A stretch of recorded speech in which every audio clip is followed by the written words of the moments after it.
U.S. and China both say a high-stakes deal could be coming soon. We know President Trump is on the ground in Asia and is meeting with Chinese leader Xi Jinping later this week. The president landed in Japan overnight to kick off his trip in Asia, where he's already struck several deals.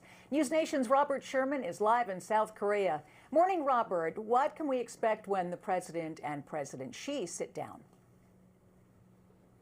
Yeah, I mean, certainly there is a blitz and a goal of coming away with as many trade deals as possible on this trip. That's what we're seeing as he just touched down in Japan a short while ago. Meetings there with the emperor and prime minister. He'll be touting that $550 billion in investments that the Japanese have pledged to make, and is hoping to ride some of the momentum from Japan to where we are in South Korea. That sit down with President Xi Jinping, well, now there's going to be a framework of a deal sitting in between the two of them. That's what their trade teams have said that they've been negotiating over the last couple of days. And it's important to remember here, Corey and Hillary, that if this comes to fruition, it will have an impact on millions of Americans, those in the manufacturing space, tech, agriculture, even everyday Americans who just purchase commodities that come in from China. This is two economic powerhouses that are hoping to come away with a trade deal here in South Korea later this week, with the president speaking to reporters just moments ago saying he's feeling good heading into those talks. Take a listen. We're going to have a great talk.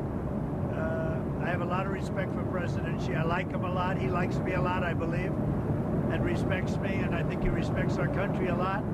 And we're going to have, I think we're going to have a successful transaction for both countries.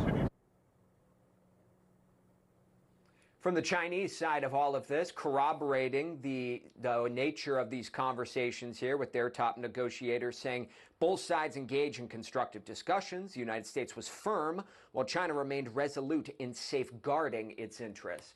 It's important to make the distinction here, though, that this is the framework of a deal, broad outline that both President Xi Jinping and President Trump would have to greenlight when they meet here on Thursday. Or there's a possibility that they tell their negotiators to go back to the drawing board and find a new kind of resolution.